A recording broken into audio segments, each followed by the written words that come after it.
Awesome. So what's your name? My name is MaiNguyen. And when were you in Vietnam? Where I was? When? Like, what years? I was there like on March. I escaped from there from March 3rd, 1980. You escaped from there March 3rd, 1980. So Yeah. did you grow up there? Yes, I did. What year were you born? I born in 1957. 1957. So you basically saw through the entire Vietnam War. Yeah. That must have been quite an experience. Oh, sure. Very, very traumatic, and also so many painful things that I've been witnessed through my teenage period and during the war. Were you in the North or the South? I was at the South. Ooh. Your parents, were they involved in all of, like, did you live with them? How was that? Did you live in a village? Tell me about how you grew up. No, I was born and grew up in the city. Okay. My parents came from the countryside, and they resettled their life back in 1954. They came there from the countryside, and then my older sister to go down, to my other sibling, we were all born in the city, and we live in the city, not in the village. Which city? In Saigon. Saigon? Yeah. Wonderful. So I guess you saw American soldiers while living there. Yes, I did. What were your experience of them? For the American soldier, to me, I was quite young. I had not so much of contact with them directly, but I've seen them on the street. I've seen them from hotels. And my older sister, actually, she worked for a PX, they call PX, it's this kind of canteen for the American soldier who could buy those supply things and they need, like canned food or anything in there. It's just a big supplier. And my older sister was a receptionist in there.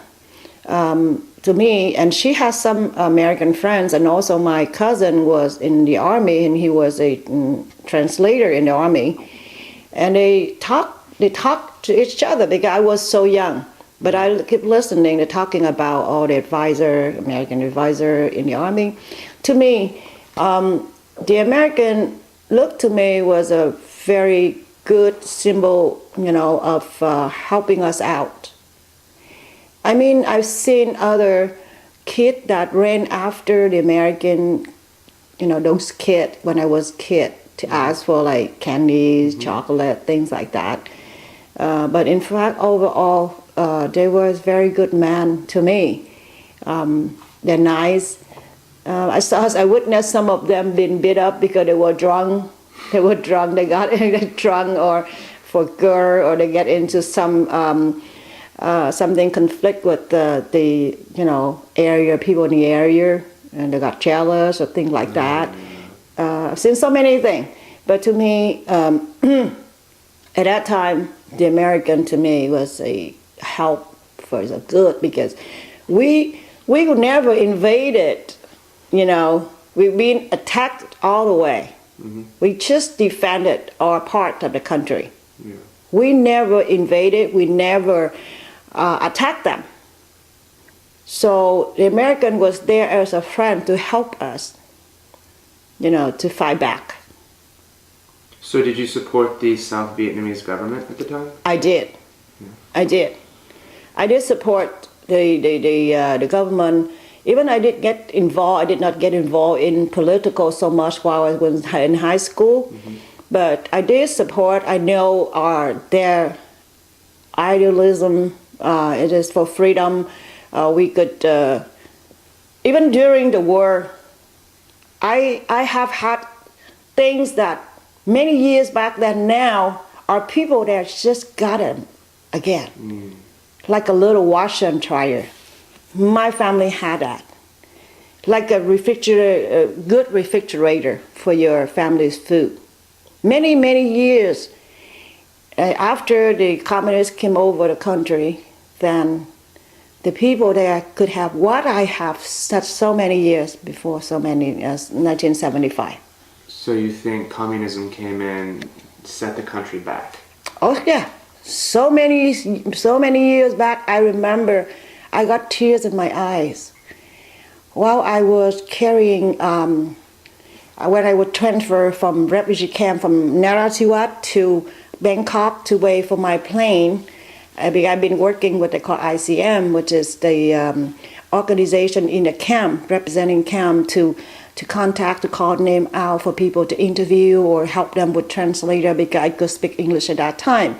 And I had like 4 hours, 2 times of 4 hours to get out of the camp and go to other camp and help the people in this camp to give letter, to give money to their relative in other camp at outside suburban of Bangkok, because at that time there is what they call red eyes disease. Yeah, as soon as you go into the camp, they point the spotlight on your eye to see if your eyes get infected, because that is very transferable. Was it like pink eye? Yeah, something like that. Immediately, those people got that, had to be split up from the family to go to a different camp in suburban and get the treatment, you know. And I was right in Bangkok where I didn't get that, my son didn't get that. So I helped them by transferring letter and thing to their relative being split up over there. And when I've been to the street of Bangkok, the shopping, just 5 years after the communists took over South Vietnam, I got tears in my eye when I saw there's so much developing in Bangkok, in Thailand. We were much ahead of them before 1975. We had so much things upgraded that Thai people didn't have. Mm-hmm. And now we just 5 years, we now been set back many years. They got freeway. They got luxury bus. Like I accidentally got on a luxury bus that I didn't know. I got charged 13 baht and instead of just 1 baht. Wow. Because people told me that I take a bus from this location to the other, I pay only 1 baht. Mm-hmm. And when I got in the bus, I thought, oh my God, so nice. Mm-hmm. You know, with blinds and music, you had hostess and everything else. And then the hostess came up to me and asked me for the fee, and I asked how much is it, because I would speak Thai, a little bit Thai. Mm-hmm. I could and I speak English. I spoke English at that time. So I asked her how much is it, and she said $13, 13 baht. I said, what? 13 baht? People told me it's just 1. Oh, she said, oh, you took the wrong bus. It's the same destiny. They're on the same destiny. But the bus that I took was the one that for the people that get off after work. They don't want to deal with the traffic. Yeah. So they go there and relax with air conditioning, you know, with music, mm-hmm. to relax themselves to get home. Mm. So, and I saw those things, those bars, I think everywhere I looked, you know, things that went so much farther than what we had in our country. And our country at those years, if a tree or if a light post knows how to walk, they will escape too. So it was, why 1980? Why escape in 1980? Why, communists took over in 1975 and you left in 1980? It's not easy to get out. Actually, 1975, we should leave the country. Mm-hmm. Why? Because my grandma, she was in last stage. She was, you know, paralyzed and lied in one place for 5 years. And I took care of her since I was 13 until I turned 18 in 1975. And the 30th of April, we lost our country. 20th of May, we lost her. It's just so strange, the strangest thing in my life. And I mean, while I was sit on both decks and under the sun was so strong, I look at them, they were like 5 people with one gun, and with some axes, you know, to threaten us. To me, it looks like hell. It looked like Satan from hell, you know. I was so scared, but I tried to keep myself calm by praying to Virgin Mary, become Catholic. I kept singing songs in my mind for not so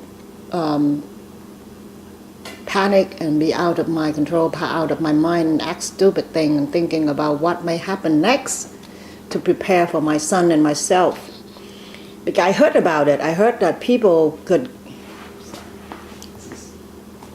get robbed, get raped. I heard about it before my trip, before I went on a trip. And after they searched everybody, then they so much. I was surprised to see that people brought so much of valuable thing. When after I've been dug down, we got into the international water, and it was nice and shine. I see everybody around me. They were wearing big necklace of gold and good with diamond and all valuable thing. I said, why you bring this with you? The first one, they robbed a lot of things. They took lots of valuable things from my people. They were laughing with their victory. And they were looking at us. Suddenly, you know, they were looking at me. And I said, oh, Jesus, no. I was in my mind that they're going to rape me. I think they're going to rape me. But he was laughing, and he came right in front of me and grabbed my wrist. Because I had a bracelet that made just by stainless steel from my friend's husband, that made from education camp to send to her by waste steel. And he made it, you know, a bracelet with his wife's name and his kid's name on it, and she didn't have anything to give me as a souvenir. So she gave me that as a souvenir for our friendship. And he just wrapped, they thought it was gold. You know, it wrapped my hand suddenly, and then he just took it off of my wrist. And he was laughing, he was showing it off and laughing. And suddenly, other pirate with yellow, you know, in Thai, which is, I understand later, he said, bye, bye, bye, bye, bye, which means go, go, go, go. You know, bye, bye in Thai means go. He said, bye, bye, bye, bye, and they push it back to our boat and leave immediately. At that time, I looked further, I saw a merchant ship cross by.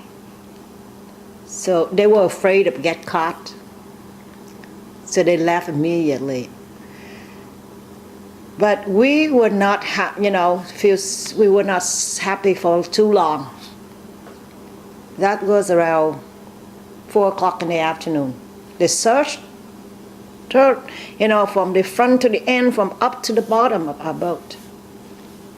As soon as we just been released, about an hour, another boat got in. And we got in a chase again. We got caught, you know. But it was dawn.